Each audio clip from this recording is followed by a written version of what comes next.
कहानी की शुरुआत में हम देखते हैं सूरज बहुत चमक रहा है। सूरज की तपश में जमीन पर एक साया सा लहराया और बूढ़े आदमी ने बिना कुछ सोचे समझे अपनी बंदूक का रुख इस साये की तरफ कर दिया। जैसे ही गोली चली दूर वो साया जमीन पर गिर गया। बूढ़ा खुशी से निहाल हो गया और अपने साथ खड़े नौजवान को अपनी महारत दिखाने लगा। लेकिन इसे क्या मालूम था कि ये खुशी चंद लम्हों की मेहमान है और इसकी जिंदगी का सबसे बड़ा पछतावा इसके सामने खड़ा है। नौजवान ने फौरन अपनी दूरबीन से इस जगह देखा। इसे कुछ अजीब सा महसूस हुआ और दोनों भागते हुए वहां पहुंचे। वहां पहुंचकर नौजवान की आंखें खुली की खुली ही रह गईं। वही हुआ जिसका डर था। बूढ़े ने किसी शिकार को नहीं बल्कि एक सफेद बालों वाले बूढ़े मासूम आदमी को निशाना बना दिया था। जॉन तेजी से इस कातिल आदमी के पास से गुजरा और इस तड़पती हुई लाश के करीब पहुंचा। मुआयने के बाद पता चला कि गोली लगते ही इस आदमी की मौत वाक़या हो चुकी है। बूढ़ा अब सकते में आ गया था। इसे एहसास होने लगा कि इसने कितनी बड़ी मुसीबत मोल ले ली है। इसने जॉन की बात मान ली कि लाश को शहर ले जाकर पुलिस के हवाले कर देना चाहिए। लेकिन जैसे ही जॉन गाड़ी लेने पहाड़ी से नीचे उतरा, इस पछताते हुए बूढ़े के जहन में एक शैतानी मंसूबा आया। इसने पहले दूर जाते हुए जॉन को देखा और फिर जमीन पर पड़ी लाश को। इसने जॉन की छोड़ी हुई स्नाइपर राइफल उठाई और अपने इस घिनौने मंसूबे पर अमल करना शुरू कर दिया। जॉन अभी गाड़ी लेकर पहुंचा ही था कि इसे पहाड़ी पर एक और गोली चलने की आवाज सुनाई दी। वो घबरा कर ऊपर भागा, लेकिन वहां का मंजर देखकर इसके होश ही उड़ गए। लाश के सर में अब एक और गोली का निशान था। बूढ़े ने कानून से बचने के लिए जॉन की बंदूक से दूसरी गोली मारी थी। इस मुल्क का कानून बड़ा अजीब था। अगर किसी लाश पर दो अलग अलग बंदूकों की गोलियां हो तो अदालत इसे हादसा नहीं बल्कि जानबूझकर किया हुआ कत्ल मानती है, क्योंकि एक हादसा दो बार नहीं हो सका। अब अगर जॉन लाश लेकर शहर जाता तो बूढ़ा सारा इल्जाम इस पर डाल सकता था और वो दोनों एक ही कश्ती के सवार बन चुके थे। लाश को सामने लाना अब दोनों के लिए मौत का परवाना था। बूढ़े ने मौका देकर जॉन को लालच देना शुरू कर दिया। इसने वादा किया कि वो जॉन की यूनिवर्सिटी की फीस भी भर देगा और इसे लाखों रुपए की नौकरी भी दिलवा देगा। एक आदमी जिस जिंदगी का ख्वाब देखता है वो जॉन को प्लेट में रख कर दी जा रही थी। आखिरकार जॉन के जमीर पर लालच गालिब आ गया और इनके दरमियान एक क्या सौदा तय पा गया। जॉन ने जल्दी जल्दी लाश को पत्थरों तले दबा दिया, लेकिन जैसे ही जॉन की नजर पत्थरों से बाहर निकली हुई इस मकतूल की बेजान उंगलियों पर पड़ती है, इसका सोया हुआ जमीर जाग उठा है। इसे एहसास होने लगा कि वो कितना बड़ा गुनाह कर रहा है। इसने फैसला किया कि वो इस मुआहदे को तोड़ देगा। जब बूढ़ा अपने हाथों से खून साफ करने में मसरूफ था, जॉन ने खामोशी से गाड़ी का दरवाजा खोला और अपना सैटेलाइट फोन निकाला ताकि सब कुछ सच सच बता सके। लेकिन तभी पीछे से बंदूक लोड होने की आवाज आई। वो मक्कार बूढ़ा शुरू से ही जॉन पर नजर रखे हुए था और अब वो इस नौजवान के लिए एक मुकम्मल मौत का इंतजाम कर चुका था। बूढ़े ने अचानक अपनी बंदूक का रुख नौजवान की तरफ कर दिया, लेकिन इस बार इसका इरादा गोली मारना नहीं था बल्कि कुछ और ही था। इसने जॉन को हुक्म दिया कि वो अपने सारे कपड़े उतार दे। जॉन ने बेबसी के आलम में अपनी कमीज उतार दी और बूढ़े से इस घिनौने मजाक खत्म करने की इल्तिजा की, लेकिन जवाब में इसे सिर्फ खामोशी और बंदूक की नाली ही मिली। एक निहत्ते इंसान के पास मुसल्ला दुश्मन के सामने झुकने के सिवा कोई रास्ता नहीं होता।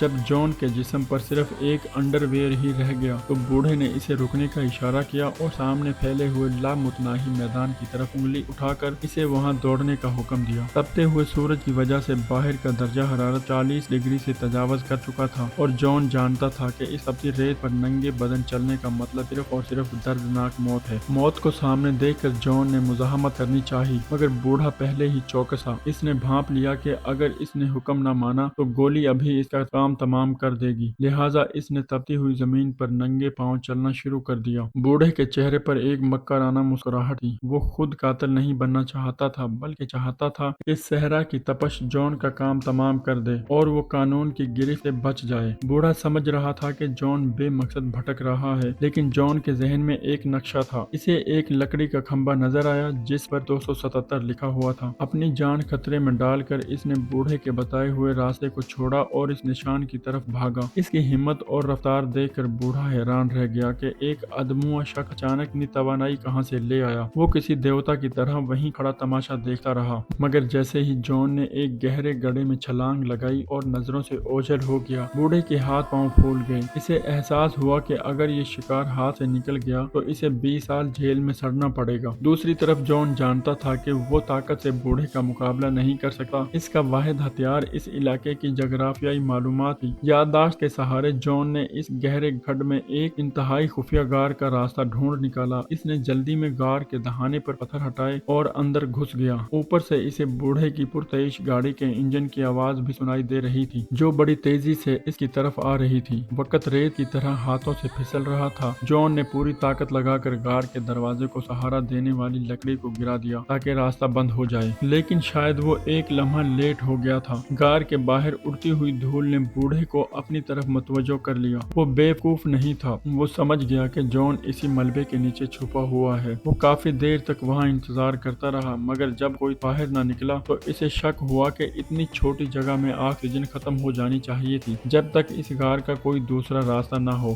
بوڑھے کا انتظار بالکل درست نکلا۔ جان غار کے ایک تنگ راستے سے ہوتا ہوا ایک پرانے کمرے میں جا نکلا تھا۔ وہ دیوانہ وار وہاں کھانے پینے کی چیزیں تلاش کرنے لگا، مگر کافی تگ و دو کے بعد اسے صرف ایک جوڑی پرانے جوتے ہی ملے۔ جان اپنے خون آلود اور زخمی پاؤں دیکھ کر اس نے اسے ہی غنیمت جانا اور درد کی شدت کے باوجود انہیں پہن لیا، لیکن ابھی اس نے سوکھ کا سانس ہی لیا تھا کہ باہر قدموں کی چاپ سنائی دینے لگی۔ جان کی بدقسمتی کہ اس کا سامنا 120 IQ والے اس شاطر بوڑھے سے تھا۔ بوڑھا زمین دوز راستوں کا پیچھا کرتا ہوا ٹھیک اسی کمرے کے دہانے پر پہنچ چکا تھا۔ اس نے کسی بحث کی بجائے ڈائنامائٹ کو آگ لگائی اور کمرے کے اندر پھینک دیا۔ بوڑھے نے طنزیہ انداز میں جان کو خبردار بھی کیا، جس کی وجہ سے وہ دھماکے سے عین 1 سیکنڈ پہلے وہاں سے باہر نکلنے میں کامیاب ہو گیا، مگر باہر نکلتے ہی وہ دوبارہ اسی شکاری کے چنگل میں پھنس گیا تھا۔ بوڑھا اپنی بندوق لیے وہیں کھڑا اس کا انتظار کر رہا تھا۔ اب یہ کھیل بوڑھے کے لیے مزید دلچسپ ہو گیا تھا۔ اس نے جان کی اس گستاخی کو معاف کر دیا تھا، مگر اسے ایک اور کٹھن امتحان میں ڈال دیا۔ اس نے جان سے وہ جوتے بھی چھین لیے جو اس نے بڑی مشکل سے ڈھونڈے تھے اور اسے دوبارہ ننگے پاؤں تپتے ہوئے صحرا میں جانے پر مجبور کر دیا۔ چلتے چلتے بالآخر جان ہمت ہار گیا اور بے ہوش ہو کر زمین پر گر پڑا۔ جان کی آنکھیں سکڑ رہی تھی جو اس بات کی علامت تھی کہ وہ ابھی زندہ ہے، مگر وہ بالکل ساکت لیٹا رہا۔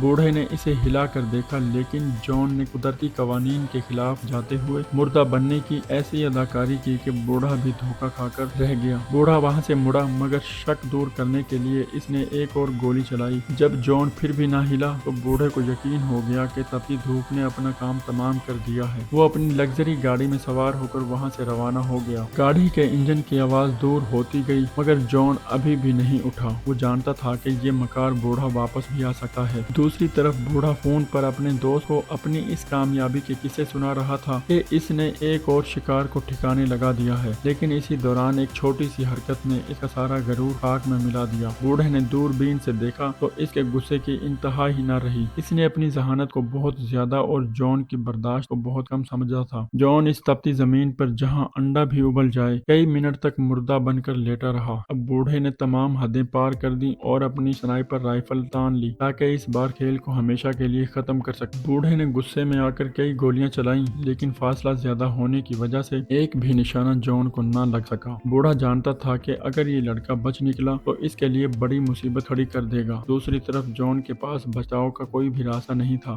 وہ خالی ہاتھ صرف اپنی ہمت کے زور پر چٹانوں پر چڑھ رہا تھا۔ اپنی یادداشت کے سہارے وہ ایک لاوا غار میں جا چھپا جہاں اسے بہت امید تھی کہ پانی مل جائے گا، لیکن غار کے اندر پہنچتے ہی اس کے پیروں تلے سے زمین ہی نکل گئی۔ وہ تالاب جس کی امید میں وہ یہاں تک آیا تھا مکمل طور پر خشک ہو چکا تھا۔ پچھلے 2 دنوں سے پیاسے جان کے لیے یہ کسی موت سے کم نہیں تھا۔ وہ ٹوٹ چکا تھا، بلکہ باہر سے بوڑھے کی آواز لاؤڈ اسپیکر پر گونج رہی تھی جو اسے ہتھیار ڈالنے پر مجبور کر رہا تھا۔ جان سمجھ گیا کہ بیٹھ کر مرنے سے بہتر ہے کہ لڑ کر ہی مرا جائے۔ رات کے اندھیرے میں جب بوڑھا گاڑی سے تھوڑا دور ہوا، جان نے ہمت جمع کی اور خاموشی سے گاڑی کا دروازہ کھولا۔ اندر تلاشی لی۔ اس نے وہاں سے اپنی ضرورت کا سارا سامان نکالا اور بڑی ہوشیاری سے سب کچھ ویسے ہی رکھ دیا، مگر گاڑی کا دروازہ ہلکا سا کھلا چھوڑ دیا تاکہ بوڑھے کا دھیان بھٹک سکے۔ بوڑھا واپس آیا اور ادھ کھلے دروازے کو دیکھ کر چوکنا ہو گیا۔ جان گاڑی کے پیچھے چھپا سانس روکے کھڑا تھا۔ اس کا پلان تھا کہ بوڑھا باہر تلاشی لے گا، مگر اس کے برعکس بوڑھا فوراً گاڑی میں بیٹھا اور انجن سٹارٹ کر کے تیزی سے گاڑی جان کی طرف بڑھا دی۔ جان نے پتھروں کے پیچھے پناہ لی۔ بوڑھا اب آپے سے باہر ہو چکا تھا۔ اس نے اپنی سنائپر نکالی اور پتھروں پر گولیوں کی بوچھاڑ کر دی۔ دیکھتے ہی دیکھتے بوڑھے کی گولیوں کا میگزین ختم ہو گیا۔ جیسے ہی جان نے گولیوں کے رکنے اور ری لوڈنگ کی آواز سنی، وہ بجلی کی سی تیزی سے باہر نکلا۔